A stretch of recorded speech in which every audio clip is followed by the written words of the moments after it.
Carlos despertava todos os dias antes do sol, seu corpo impulsionado por uma disciplina férrea, não por um desejo intrínseco. O alarme, estrategicamente posicionado do outro lado do quarto, garantia que não houvesse espaço para a preguiça. Seus olhos, ainda pesados de um sono insuficiente, varriam a tela do celular, buscando as mensagens de gurus da produtividade que ditavam o ritmo de sua existência. Resumidamente, a manhã de Carlos era um campo de batalha meticulosamente planejado, onde cada minuto era um soldado a ser empregado na guerra contra a ineficiência. A primeira hora era dedicada à meditação guiada, não para encontrar paz, mas para otimizar o foco. Depois, vinha a leitura de artigos sobre liderança, a corrida matinal cronometrada e, finalmente, o café da manhã proteico e sem carboidratos, consumido enquanto revisava a lista de tarefas do dia. Carlos cultivava a imagem do jovem ambicioso, o arquiteto de seu próprio sucesso, que aos 20 e poucos anos já ascendia rapidamente na hierarquia de uma renomada empresa de tecnologia. Seus amigos o admiravam, seus colegas o invejavam e seus superiores o elogiavam. Ele era a personificação do faça acontecer, do sempre mais, do tempo é dinheiro. Contudo, por trás da fachada polida e do sorriso confiante, a vida de Carlos era uma corrida constante, um ciclo vicioso de trabalho e exaustão, mascarado como disciplina. Ele vivia para os próximos prazos, as próximas metas, a próxima promoção. A cada pequena vitória, sentia um breve pico de satisfação, rapidamente substituído pela ansiedade do próximo desafio. Suas noites eram povoadas por sonhos agitados, onde planilhas e relatórios se misturavam em um turbilhão incessante. O que era para ser um motor de progresso, tornara-se uma prisão dourada, onde a liberdade de escolha era sacrificada no altar da performance. Pequenos sinais de descontentamento e esgotamento começavam a surgir, como rachaduras imperceptíveis em uma parede aparentemente sólida. Uma irritabilidade crescente com a lentidão dos outros, a dificuldade em desfrutar de momentos de lazer, a sensação de que algo fundamental estava faltando, mesmo com todas as suas conquistas. Ele se sentia vazio, apesar de realizado pelos padrões sociais. A euforia do sucesso material era efêmera, e a busca por mais se tornava um fardo, não uma alegria. Carlos ignorava esses avisos, atribuindo-os ao cansaço passageiro ou à necessidade de apertar ainda mais o cinto. Afinal, a produtividade incessante era o único caminho para a felicidade, a única garantia de que não seria deixado para trás. Uma ideia profundamente internalizada que o impulsionava. Ele acreditava que a vida, para ser vivida plenamente, precisava ser medida em resultados, em eficiência, em conquistas tangíveis. Era uma manhã de terça-feira, uma daquelas manhãs perfeitamente coreografadas que Carlos tanto prezava. O despertador tocou, a meditação foi feita, a corrida concluída no tempo exato. Ele estava a caminho do café da manhã, quando um barulho alto vindo da cozinha quebrou o silêncio monótono do apartamento. Um dos armários, mal fixado, havia cedido, derrubando uma pilha de pratos e xícaras no chão. O som de porcelana estilhaçada ecoou, quebrando não apenas a louça, mas também a rotina impecável de Carlos.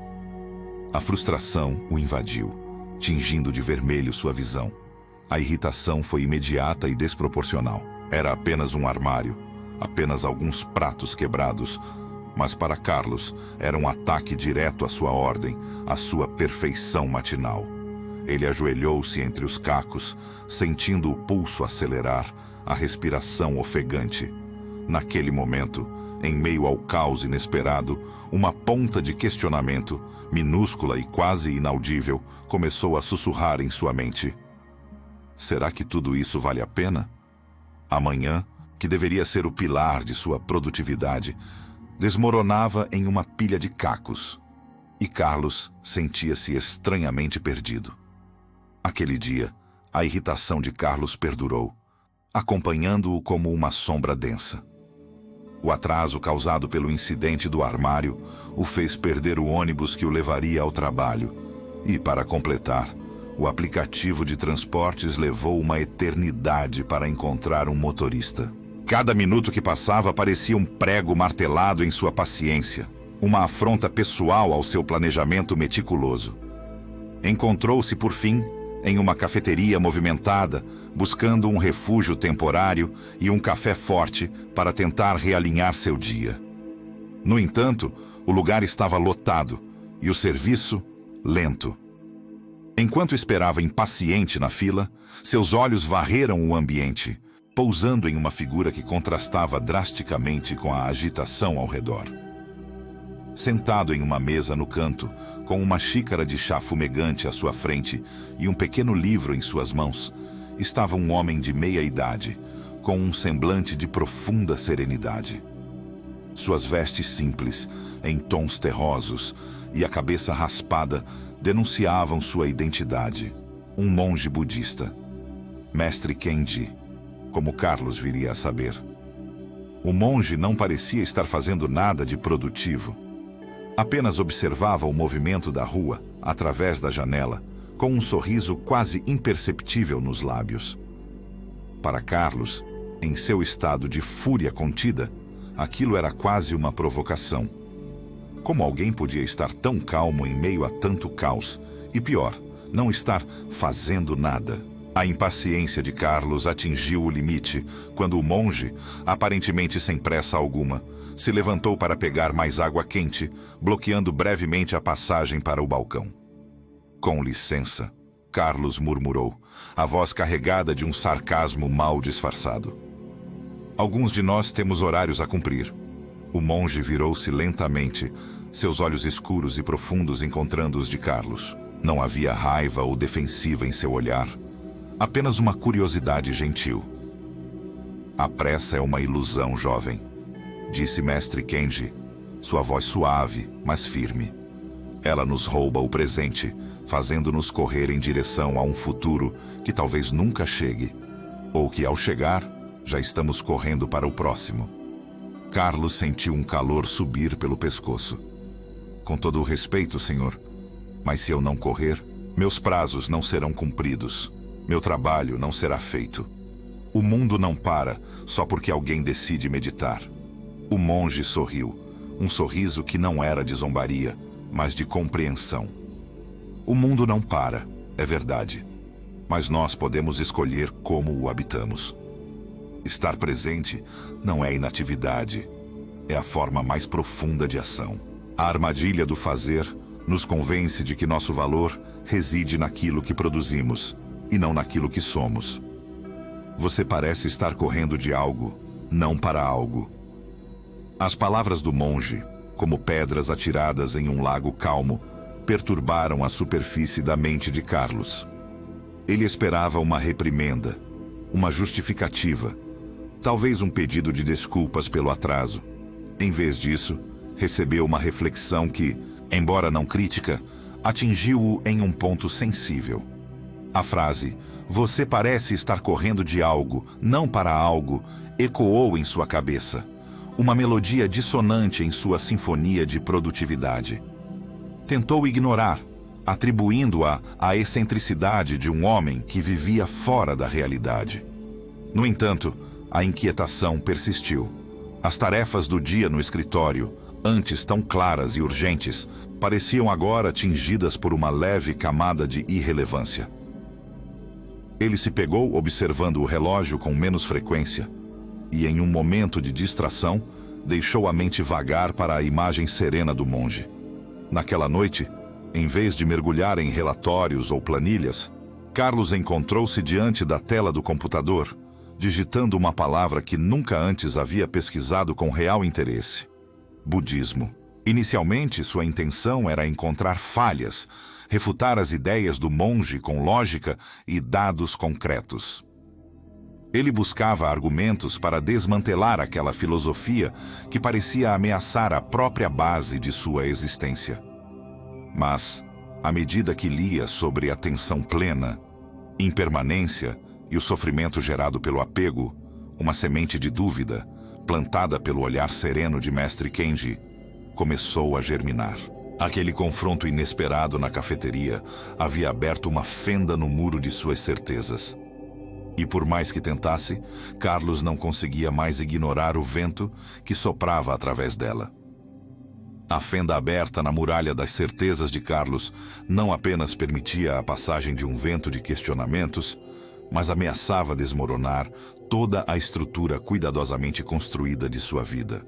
A obsessão pela produtividade, antes seu farol e guia, agora se chocava violentamente com os princípios budistas, que ele, a princípio cético, começava a assimilar. Cada artigo lido, cada vídeo assistido sobre mindfulness e desapego era um golpe contra a rigidez de sua rotina matinal e a crença inabalável de que seu valor estava diretamente ligado à sua capacidade de fazer. A inquietação inicial transformou-se em uma crise interna profunda, um turbilhão de pensamentos que o impedia de encontrar a paz, ironicamente, justamente o que o budismo prometia.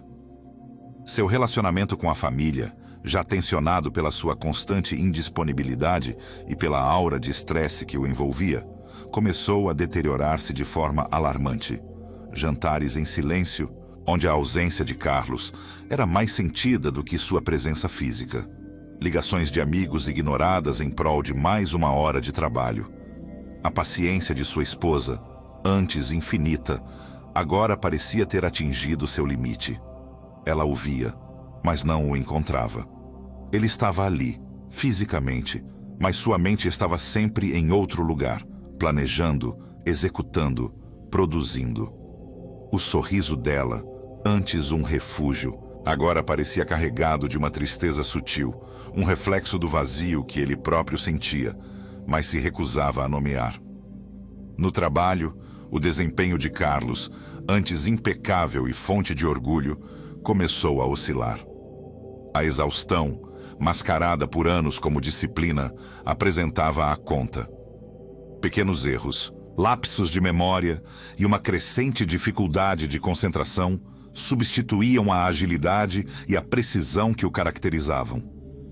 As longas horas na frente do computador, as madrugadas dedicadas a projetos, antes vistas como sacrifícios necessários para o sucesso, agora pareciam atos de autopunição. Ele percebia que a busca incessante por mais, por um reconhecimento que nunca chegava de forma plena, o havia afastado do que realmente importava: sua saúde, seus relacionamentos e, acima de tudo, sua própria essência. Uma sensação amarga de traição o invadiu. Não uma traição de terceiros, mas uma autotraição. Ele sentia-se traído por si mesmo, por ter seguido cegamente ideais que o levaram a um beco sem saída existencial. A promessa de felicidade e realização através da produtividade incessante revelou-se uma miragem cruel, deixando-o exausto e vazio. Aqueles gurus de produtividade, antes seus ídolos, agora pareciam profetas de um culto que o havia explorado até o limite. As manhãs, antes seu campo de batalha e sua glória, tornaram-se um lembrete doloroso de sua prisão autoimposta. Em um momento de vulnerabilidade raras vezes permitida, Carlos sentiu uma necessidade premente de revisitar o local do seu encontro transformador. Não para confrontar, não para refutar, mas para entender. Ele precisava de respostas, de uma bússola em meio à tempestade que se formara em seu interior. Chegou à cafeteria no mesmo horário de sempre, mas desta vez sem a pressa, sem a urgência. E lá estava ele, Mestre Kenji, na mesma mesa, o mesmo chá fumegante, a mesma aura de serenidade. Carlos aproximou-se, o coração batendo forte, as palavras presas na garganta. Mestre Kenji, ele começou, a voz embargada. Eu não entendo. Tudo o que eu achava que era verdade está desmoronando. O monge o olhou com a mesma curiosidade gentil de antes, mas com uma profundidade que parecia enxergar a alma de Carlos. A desconstrução é o primeiro passo para a construção de algo mais verdadeiro, Jovem Carlos, disse Mestre Kenji, convidando-o a sentar. Você está cansado de correr, não está? Cansado de buscar algo que está sempre um passo à frente? Carlos assentiu, os olhos marejados. Eu não sei mais o que fazer. Como se para de correr? Mestre Kenji sorriu, um sorriso caloroso e encorajador. Não se para de correr de uma vez. Começa-se com um passo diferente. Que tal um dia, um único dia sem a pressão da produtividade matinal? Sem alarmes, sem listas, apenas você e o amanhecer. Um dia para observar, não para fazer. Aquela proposta tão simples era assustadora em sua radicalidade. Um dia sem produtividade. A mente de Carlos gritava em protesto, mas seu coração exausto ansiava por um respiro. Carlos hesitou. A ideia de um dia sem a pressão matinal parecia uma heresia, um convite ao fracasso. Toda a sua vida fora construída sobre os pilares da disciplina e da antecipação, do planejamento meticuloso de cada minuto do seu dia, especialmente as primeiras horas. Contudo, a serenidade nos olhos de Mestre Kenji e o peso da própria exaustão o impeliram a aceitar. Um dia, ele repetiu para si mesmo, como um mantra, tentando convencer a parte de seu cérebro que ainda gritava por eficiência. Apenas um dia. Na manhã seguinte, pela primeira vez em anos, o som estridente do despertador não o arrancou abruptamente do sono. Carlos acordou naturalmente, a luz suave da manhã filtrando-se pelas cortinas. Uma estranha sensação de vazio o preencheu. Não o vazio doloroso do esgotamento, mas um vazio de propósito imediato. Não havia a lista de tarefas mentais a ser revisada, nenhum e-mail urgente para responder antes mesmo de o sol nascer. A mente, acostumada ao frenesi, resistia ao silêncio. Ela buscava ansiosamente por um comando, uma diretriz, um problema a ser resolvido. Era como um motor que, acostumado a funcionar em alta rotação, agora engasgava em marcha lenta. Ele se levantou e caminhou até a janela. O canto dos pássaros, antes abafado pela pressa e pelos fones de ouvido, agora soava claro e melodioso. O cheiro do café moído que sua esposa preparava, antes apenas um detalhe funcional, agora trazia uma doçura reconfortante. Ele sentou-se à mesa da cozinha, não com o notebook aberto, mas observando sua filha desenhar e sua esposa lendo um livro. Pela primeira vez em muito tempo, notou a maneira como a luz do sol brincava com os cabelos de sua filha. O sorriso suave no rosto de sua esposa. Detalhes que sempre estiveram ali, mas que sua mente, obcecada em fazer, nunca permitira que fossem plenamente percebidos. Pequenas revelações brotavam a cada instante, como flores desabrochando em um jardim esquecido. Ainda assim, a voz da produtividade, internalizada por tantos anos, sussurrava em sua mente. Você está perdendo tempo. Seus concorrentes estão à frente. Seu chefe vai notar. A culpa tentava se instalar, mas Carlos se lembrava das palavras do monge. Apenas um dia para observar, não para fazer. Ele respirou fundo, tentando silenciar as vozes e focar no presente. No trabalho, a estranheza continuava. Carlos chegou tarde, segundo seus próprios padrões, mas no horário normal de expediente. Não havia a pilha de e-mails já respondidos, a sensação de vantagem que ele tanto prezava. Colegas o olharam com curiosidade, alguns com um toque de desaprovação. Tudo bem, Carlos. Você parece diferente, disse um deles, com um tom que Carlos interpretou como menos empenhado. Seu chefe, um homem de números e metas, chamou-o para uma conversa. Carlos, notei uma pequena queda no seu ritmo. Algum problema? Precisamos manter o foco.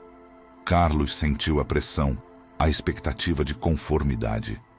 Ele poderia ter inventado uma desculpa, mas algo dentro dele se recusava a mentir. Estou apenas reavaliando algumas prioridades. Ele respondeu, com uma calma que o surpreendeu. A frase soou como uma afronta no ambiente corporativo. Ele precisou defender sua escolha, não com argumentos lógicos de produtividade, mas com a convicção de que algo mais profundo estava em jogo. A defesa era menos para o chefe e mais para si mesmo. Ao final daquele dia, Carlos sentiu um cansaço diferente.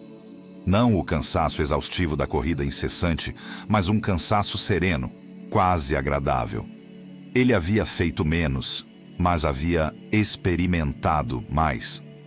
Ao invés de uma lista de tarefas concluídas, ele tinha uma rica tapeçaria de momentos vividos, de sons ouvidos, de imagens observadas. Um momento de clareza e paz o invadiu. Uma sensação de leveza que ele não experimentava há anos. Era como se um peso invisível tivesse sido removido de seus ombros. Contudo, a dúvida sobre o futuro persistia, uma sombra incômoda. Como poderia ele sustentar essa nova abordagem em um mundo que valorizava a velocidade e a eficiência acima de tudo? Seu futuro financeiro e profissional parecia incerto, pairando no ar como uma névoa densa. A paz era real, mas a ansiedade sobre o depois ainda o agarrava, questionando a sustentabilidade dessa recém-descoberta serenidade. Apesar da névoa de incerteza, Carlos não recuou. Aquele primeiro dia de não produtividade havia sido um divisor de águas, uma fresta de luz em uma vida que antes parecia um túnel escuro. Ele decidiu continuar a jornada, não com a rigidez de um dogma, mas com a curiosidade de um explorador.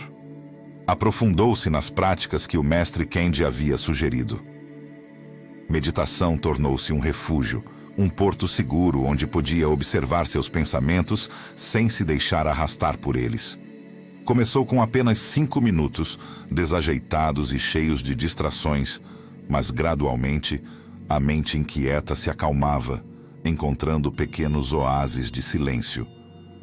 A atenção plena, antes uma abstração, manifestava-se em atos simples: lavar a louça sentindo a temperatura da água, caminhar pela rua percebendo as texturas do asfalto sob os pés, ouvir sem interromper.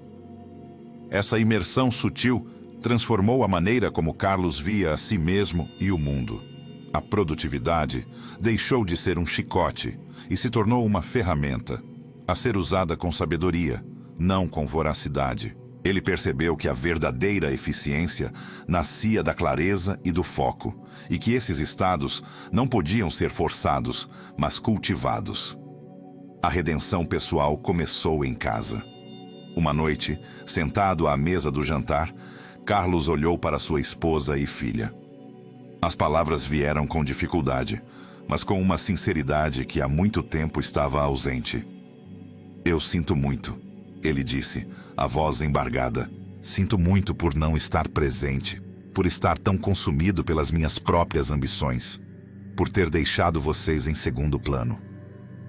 As lágrimas brotaram nos olhos de sua esposa, não de tristeza, mas de alívio. Sua filha, que parecia sentir a tensão de seu pai diminuir, correu para abraçá-lo. Aquele momento, simples e profundo, valeu mais do que qualquer promoção ou bônus que ele já havia recebido.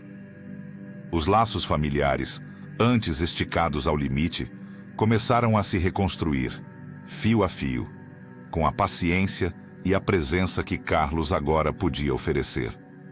No trabalho, a pressão não desapareceu, mas a reação de Carlos a ela mudou.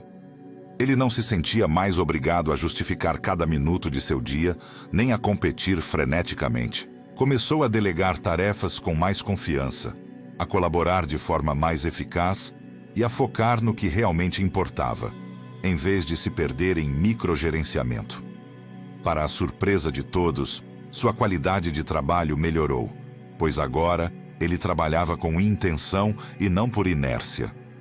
O medo de não ser suficiente ou bem-sucedido sem a produtividade frenética que antes o sufocava, começou a perder força. Carlos redefiniu o sucesso. Não era mais sobre o tamanho da sua conta bancária ou o cargo na empresa, mas sobre a paz interior, a qualidade de seus relacionamentos e a contribuição que ele podia dar ao mundo. Ele descobriu que a verdadeira riqueza estava na liberdade de ser autêntico. Essa nova perspectiva abriu espaço para algo que ele havia suprimido por anos: sua paixão pela música. Desde jovem, Carlos tocava violão, mas a falta de tempo e a prioridade da carreira o haviam afastado de seu hobby. Agora, nas manhãs tranquilas, antes de qualquer e-mail ser lido, ele pegava o violão. As cordas, antes enferrujadas, voltaram a vibrar com melodias que expressavam sua jornada, suas descobertas. Não era para um público, não era para ser produtivo, mas para a pura alegria da criação. Ele até começou a se voluntariar em um asilo local, tocando para os idosos, que o ouviam com olhos marejados de emoção. Essa nova paixão, esse novo propósito, preenchia um vazio que o sucesso corporativo nunca havia tocado. A vida de Carlos estava se reequilibrando, um testemunho silencioso de que a serenidade não era inimiga da eficácia, mas sua aliada mais poderosa. No entanto, o universo, como que para testar sua resolução, preparava um novo desafio. Uma tarde, enquanto Carlos terminava sua sessão de violão no asilo, seu telefone tocou. Era uma oferta de trabalho. Não uma oferta qualquer, mas uma proposta irrecusável de uma multinacional renomada, com um salário astronômico e um cargo de prestígio que o levaria de volta ao topo da hierarquia corporativa.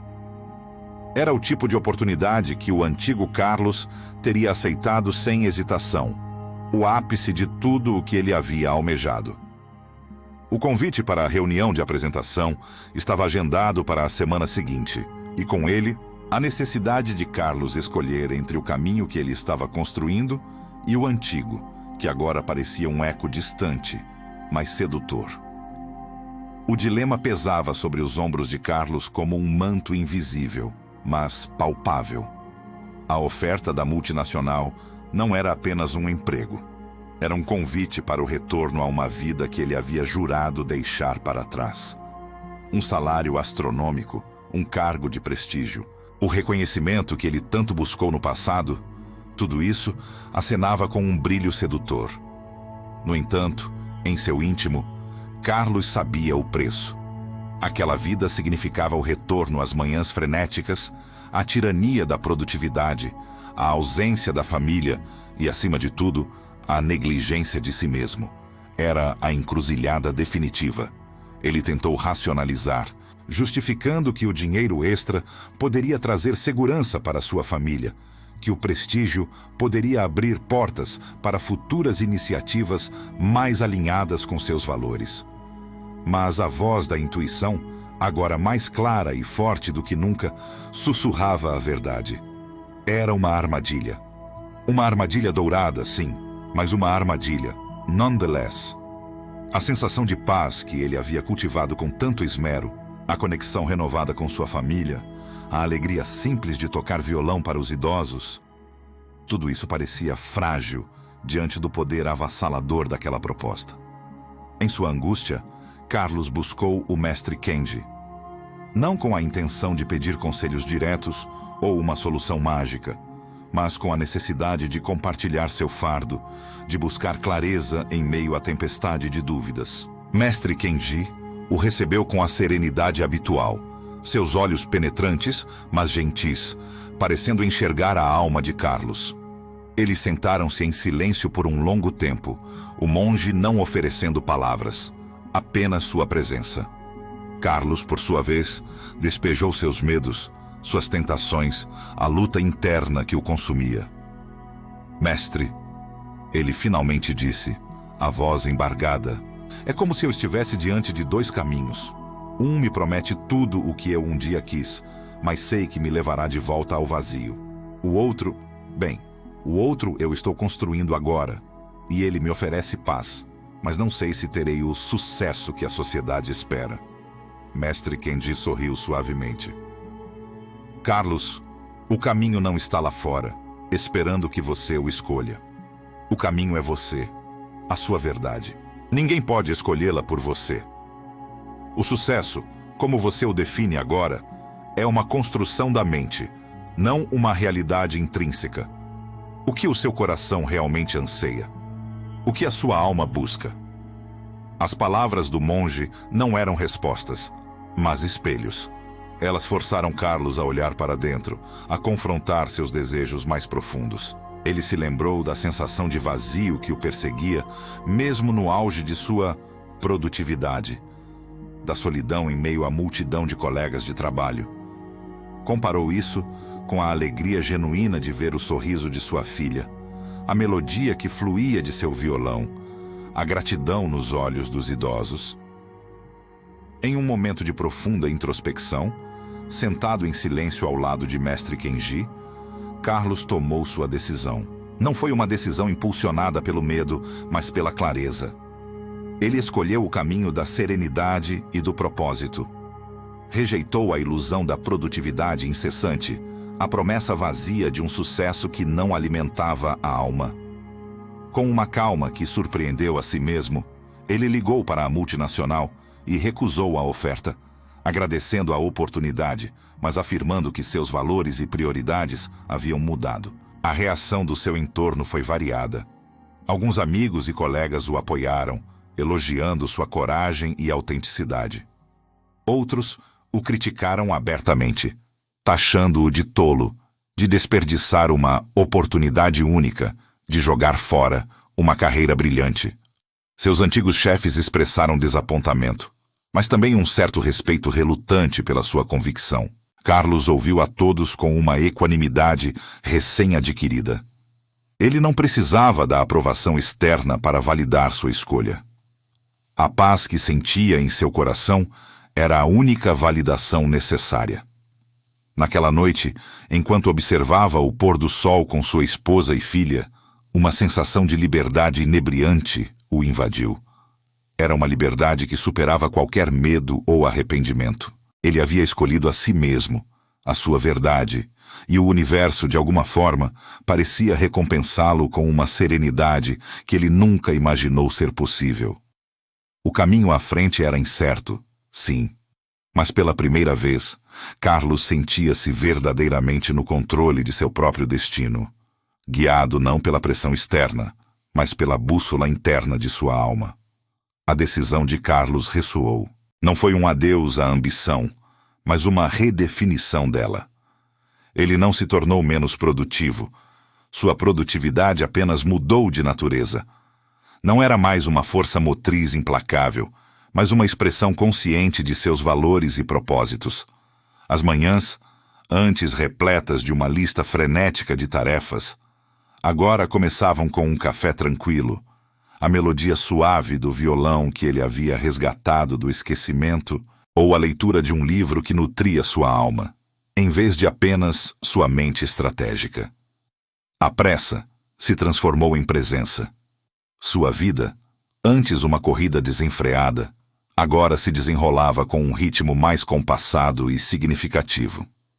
Carlos descobriu que a verdadeira eficácia não vinha da quantidade de horas trabalhadas, mas da qualidade da atenção dedicada a cada tarefa. Ele começou a dedicar-se a um projeto que sempre o fascinou, mas que a antiga rotina nunca permitira: o desenvolvimento de um aplicativo que conectava agricultores locais a consumidores, promovendo o consumo consciente e a produção sustentável. Era um trabalho desafiador, sim, mas preenchido por um senso de propósito profundo que a antiga vida corporativa jamais lhe oferecera. O impacto de sua transformação não se limitou a ele. Sua história, contada com uma autenticidade despretensiosa, começou a inspirar amigos e colegas. Alguns, inicialmente céticos, observavam a serenidade e a alegria genuína que Carlos irradiava e começavam a questionar suas próprias rotinas exaustivas. Uma colega de trabalho, antes tão obcecada quanto ele pela ascensão corporativa, procurou-o para pedir conselhos, confessando o vazio que sentia, apesar de todo o sucesso aparente. Carlos não pregava. Ele apenas compartilhava sua jornada, suas descobertas, suas lutas e as recompensas inesperadas de escolher um caminho diferente. Ele começou a escrever um blog, inicialmente apenas para si mesmo, como um diário de suas reflexões. Mas as palavras fluíam, carregadas de uma verdade que ressoava com muitos. Não era um blog sobre como ser mais produtivo, mas sobre como ser mais presente, como encontrar significado além do fazer. Ele falava sobre a armadilha da comparação, a beleza da imperfeição e a coragem de desacelerar em um mundo que idolatra a velocidade. As pessoas liam e se identificavam, e Carlos percebeu que seu legado não seria medido em lucros ou promoções, mas na inspiração que ele poderia oferecer a outros para buscarem sua própria verdade. O budismo, ele compreendeu, não era contra a produtividade em si, mas contra a sua tirania. Não se tratava de não fazer, mas de fazer com consciência, com intenção, livre do jugo da ansiedade e da validação externa. A verdadeira produtividade, descobriu Carlos, nascia da clareza mental, da serenidade interior e de um profundo alinhamento com seus valores. Era um fluxo natural, não uma batalha constante. Em uma manhã límpida, banhada pelo sol dourado que filtrava pela janela, Carlos estava sentado em sua varanda.